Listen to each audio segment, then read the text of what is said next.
একজন শ্রমিক নেতা থেকে কিভাবে জাতীয় নেতায় পরিণত হওয়া যায়, আব্দুল্লাহ আল নোমান তার উজ্জ্বল দৃষ্টান্ত। শনিবার বিকেলে রাজধানীর অফিসার্স ক্লাবে বর্ষিয়ান রাজনীতিবিদ ও বিএনপির সদ্য প্রয়াত ভাইস চেয়ারম্যান আব্দুল্লাহ আল নোমানের দোয়া মাহফিলে এসব কথা বলেন তার সহকর্মী বিএনপির সিনিয়র নেতারা। দোয়া মাহফিলে অংশ নেন বিএনপির জাতীয় স্থায়ী কমিটির সদস্য নজরুল ইসলাম খান, মির্জা আব্বাস, ভাইস চেয়ারম্যান আব্দুল্লাহ আওয়াল মিন্টু, যুগ্ম মহাসচিব সৈয়দ মোয়াজ্জেম হোসেন আলাল সহ দলের বিভিন্ন পর্যায়ের নেতারা।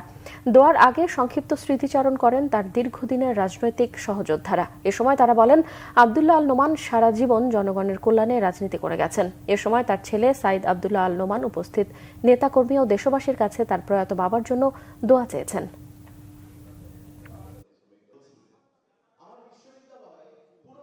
তিনি শ্রমিক আন্দোলনে যুক্ত হয়েছিলেন এবং জাতীয় পর্যায়ে শ্রমিক নেতা হয়েছিলেন, জাতীয়তাবাদী শ্রমিক দলের সভাপতি হয়েছিলেন। তিনি রাজনীতিতে যুক্ত হয়েছিলেন মওলানা ভাসানীর সঙ্গে, তার দলেরও নেতা ছিলেন। বিএনপিতে এসে শহীদ জিয়ার নেতৃত্বে বিএনপির অন্যতম ভাইস চেয়ারম্যান হয়েছিলেন। আমি ওনাকে যেভাবে দেখেছি, সহজ সরল একজন মানুষ, নেতৃত্বশীল কোয়ালিটির ভিতরে প্রখরভাবে বিদ্যমান ছিল।